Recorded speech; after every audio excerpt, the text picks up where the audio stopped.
ನಮಸ್ತೆ ಫ್ರೆಂಡ್ಸ್, ನೀವು ನೋಡ್ತಿದ್ದೀರಾ ಸಾಗರ್ ಅಪ್ಡೇಟ್ ಚಾನೆಲ್. ಇವತ್ತಿನ ವಿಡಿಯೋದಲ್ಲಿ ಏನಪ್ಪಾ ಅಂತಂದ್ರೆ ನಿಮ್ಗೆ ಬರ ಪರಿಹಾರ ಅಮೌಂಟ್ ಬಿದ್ದಿಲ್ಲ ಅಂತಂದ್ರೆ ಆಧಾರ್ ಸೀಡಿಂಗ್ ನಿಮ್ದು ಆಗಿದೆನೋ ಇಲ್ವಂತಾನು ಯಾವ ರೀತಿ ಚೆಕ್ ಮಾಡ್ಕೋಬೇಕು, ಮತ್ತೆ ಅಮೌಂಟ್ ಬಿದ್ದಿದ್ದೇನೋ ಇಲ್ವಂತಾನು ಯಾವ ರೀತಿ ಚೆಕ್ ಮಾಡ್ಕೋಬೇಕು. ಈಗ ಬರ ಪರಿಹಾರ ಅಮೌಂಟ್ ಆಗಿರ್ಬೋದು, ಅನ್ನಭಾಗ್ಯ ಯೋಜನೆ ಅಮೌಂಟ್ ಆಗಿರ್ಬೋದು, ಮತ್ತೆ ಗೃಹಲಕ್ಷ್ಮಿ ಯೋಜನೆ ಅಮೌಂಟ್ ಆಗಿರ್ಬೋದು, ಮತ್ತೆ ಅಥವಾ ಪಿಂಚಣಿ ಅಮೌಂಟ್ ಅಂದ್ರೆ ಪೆನ್ಷನ್ ಅಮೌಂಟ್ ಆಗಿರ್ಬೋದು, ಮತ್ತೆ ಕಿಸಾನ್ ಅಮೌಂಟ್ ಅಂದ್ರೆ PM ಕಿಸಾನ್ ಯೋಜನೆಯ ಅಮೌಂಟ್ ಆಗಿರ್ಬೋದು ರೈತರಿಗೆ. ಇವೆಲ್ಲ ಅಮೌಂಟ್ನು ನಿಮ್ಮ ಅಕೌಂಟಿಗೆ ಬಿದ್ದಿದೆ ಇಲ್ವಂತ ಯಾವ ರೀತಿ ಚೆಕ್ ಮಾಡ್ಕೋಬೇಕಂತ ಹೇಳ್ಕೊಡ್ತೀನಿ. ಇದು ಒಂದು ಸರ್ಕಾರದ ಒಂದು DBT ಆ್ಯಪ್ ಅಂತಿದೆ. ಅದ್ರ ಮೂಲಕ ನೀವು ನೋಂದಣಿ ಆಗ್ಬಿಟ್ಟು ನೀವು ಎಲ್ಲ ಅಮೌಂಟ್ ಬಿದ್ದಿದೆ ಇಲ್ವಂತ ಚೆಕ್ ಮಾಡ್ಕೋಬಹುದು. ಅದ್ರ ಬಗ್ಗೆನೇ ಈ ವಿಡಿಯೋದಲ್ಲಿ ನಿಮಗೆ ಸಂಪೂರ್ಣವಾದ ಮಾಹಿತಿನ ತಿಳಿಸ್ಕೊಡ್ತೀನಿ. ಹಂಗೆ ನೀವೇನಾದ್ರೂ ಫಸ್ಟ್ ಟೈಮ್ ನನ್ನ ಚಾನಲ್ ನೋಡ್ತಿದ್ರೆ ಸಬ್ಸ್ಕ್ರೈಬ್ ಮಾಡ್ಕೊಳ್ಳಿ. ಬನ್ನಿ, ನಿಮ್ಮ ಪ್ಲೇ ಸ್ಟೋರ್ನ ಓಪನ್ ಮಾಡ್ಕೊಳ್ಳಿ. ಓಪನ್ ಮಾಡ್ಕೊಂಡ ನಂತರ ಇಲ್ಲಿ ಸರ್ಚ್ ಬಾರಲ್ಲಿ DBT ಕರ್ನಾಟಕ ಅಂತ ಟೈಪ್ ಮಾಡಿ. DBT ಕರ್ನಾಟಕ ಅಂತ ಟೈಪ್ ಮಾಡಿ ನಂತರ ಅದ್ರ ಮೇಲೆ ಕ್ಲಿಕ್ ಮಾಡಿ ನಂತರ ನೋಡ್ಕೋಬೋದು. ಇಲ್ಲಿ DBT ಕರ್ನಾಟಕ ಅಂತ ಕಾಣಿಸ್ತಿದೆ ಅಲ್ವಾ ಆ್ಯಪು. ಇದನ್ನು ನೀವು ಇನ್ಸ್ಟಾಲ್ ಮಾಡ್ಕೊಂಡಿಲ್ಲ ಅಂತಂದರೆ ಇನ್ಸ್ಟಾಲ್ ಮಾಡ್ಕೊಳ್ಳಿ.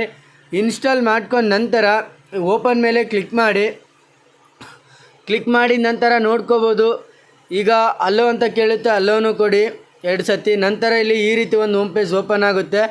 ಡೈರೆಕ್ಟ್ ಬೆನಿಫಿಟ್ ಟ್ರಾನ್ಸ್ಫರ್ ಅಂತ DBT ಗೌರ್ನಮೆಂಟ್ ಆ್ಯಪ್ ಇದು. ರಿಜಿಸ್ಟ್ರೇಷನ್ ಆಗಬೇಕು ಫಸ್ಟು ನೀವು.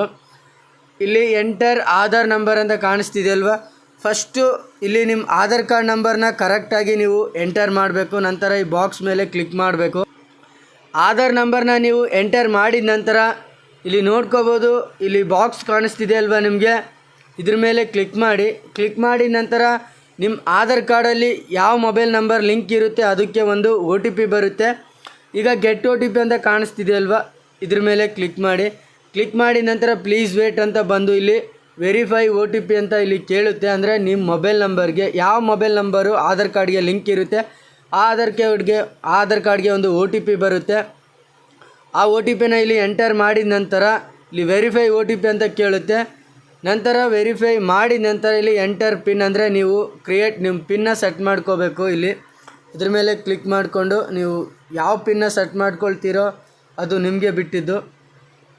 ಈಗ ನೋಡ್ಕೊಳ್ಳಿ, 2 ಸತಿ ನೀವು ಪಿನ್ನ ಸೆಟ್ ಮಾಡ್ಕೊಳ್ಬೇಕಾಗುತ್ತೆ. ಇಲ್ಲಿ ಸಬ್ಮಿಟ್ ಮೇಲೆ ಕ್ಲಿಕ್ ಮಾಡಿ ನಂತರ ನೋಡ್ಕೊಳ್ಳಿ, ಇಲ್ಲಿ ಎಂಟರ್ ಮೊಬೈಲ್ ನಂಬರ್ ಅಂತ ಬರುತ್ತೆ. ಅದನ್ನು ಇಲ್ಲಿ ನೀವು ಮೊಬೈಲ್ ನಂಬರ್ನ ಇಲ್ಲಿ ಎಂಟರ್ ಮಾಡ್ಕೊಳ್ಳಿ. ನಂತರ ಇಲ್ಲಿ ಓಕೆ ಅಂತ ಕಾಣಿಸ್ತಿದೆ ಅಲ್ವಾ, ಇದ್ರ ಮೇಲೆ ಕ್ಲಿಕ್ ಮಾಡಿ ನಂತರ ನೋಡ್ಕೊಳ್ಳಿ ಇಲ್ಲಿ ಪೇಮೆಂಟ್ ಸ್ಟೇಟಸ್ಸು ಮತ್ತು ಆಧಾರ್ ಸೀಡಿಂಗ್ ಸ್ಟೇಟಸ್ ಇಲ್ಲಿ ನೋಡ್ಕೊಳ್ಳಿ. ಫಸ್ಟು ಆಧಾರ್ ಸೀಡಿಂಗ್ ಸ್ಟೇಟಸ್ ಮೇಲೆ ಕ್ಲಿಕ್ ಮಾಡಿದ್ರೆ ನೋಡ್ಕೊಳ್ಳಿ, ಇಲ್ಲಿ ಬ್ಯಾಂಕ್ ನೇಮು ಕರ್ನಾಟಕ ಗ್ರಾಮೀಣ ಬ್ಯಾಂಕ್ ಇದೆ ಅವ್ರದ್ದು. ಇಲ್ಲಿ ಸೀಡಿಂಗ್ ಸ್ಟೇಟಸ್ಸು ಆ್ಯಕ್ಟಿವ್ ಅಂತ ಬಂದಿದೆ. ಈ ರೀತಿ ಬಂದರೆ ಮಾತ್ರ ನಿಮಗೆ ಬರ ಪರಿಹಾರ ಅಮೌಂಟು ಬರುತ್ತೆ. ನಂತರ ಬ್ಯಾಕ್ ಬಂದು ಇಲ್ಲಿ ಪೇಮೆಂಟ್ ಸ್ಟೇಟಸ್ ಮೇಲೆ ಕ್ಲಿಕ್ ಮಾಡಿ ನಂತರ ನೋಡ್ಕೋಬೋದು, ಇಲ್ಲಿ input subsidy for crop loss ಅಂತ ಕಾಣಿಸ್ತಿದೆ ಅಲ್ವಾ, ಇದ್ರ ಮೇಲೆ ಕ್ಲಿಕ್ ಮಾಡಿ ನಂತರ ನೋಡ್ಕೊಳ್ಳಿ, ಇಲ್ಲಿ ಬರ ಪರಿಹಾರ ಅಮೌಂಟ್ ಅವ್ರಿಗೆ 9,713 ರೂಪಾಯಿ ಬಿದ್ದಿದೆ ಅವ್ರಿಗೆ. ನಂತರ ಇಲ್ಲಿ ಬ್ಯಾಕ್ ಬಂದರೆ ಇಲ್ಲಿ ಅವ್ರಿಗೆ ಗೃಹಲಕ್ಷ್ಮಿ ಅಮೌಂಟು ಎಲ್ಲನೂ ಇಲ್ಲಿ ಕ್ರೆಡಿಟ್ ಆಗಿರೋದು ಇಲ್ಲಿ ತೋರಿಸ್ತೈತೆ ನಿಮಗೆ. ನಂತರ ಇಲ್ಲಿ ಪ್ರಧಾನಮಂತ್ರಿ ಕಿಸಾನ್ ಸಮ್ಮಾನ್ ನಿಧಿನೂ ಇಲ್ಲಿ ತೋರಿಸ್ತೈತೆ. ನಂತರ ನೋಡ್ಕೊಳ್ಳಿ, ಅನ್ನಭಾಗ್ಯ ಸ್ಕ್ಯಾಮ್ದು ಅಮೌಂಟ್ ಬಿದ್ದಿರೋದು ಅವ್ರಿಗೆಲ್ಲ ಮೆನ್ಷನ್ ಆಗಿದೆ.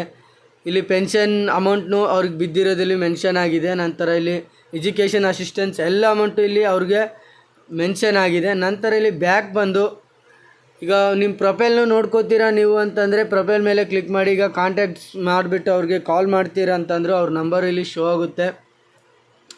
ಈ ವಿಡಿಯೋ ನಿಮಗೆ ಇಷ್ಟ ಆಗಿದ್ದರೆ ಒಂದು ಲೈಕು, ಶೇರು, ಕಾಮೆಂಟು ಮತ್ತು ಹಂಗೆ ಸಬ್ಸ್ಕ್ರೈಬ್ ಮಾಡ್ಕೊಳ್ಳೋದನ್ನು ಮಾತ್ರ ಮರಿಬೇಡಿ.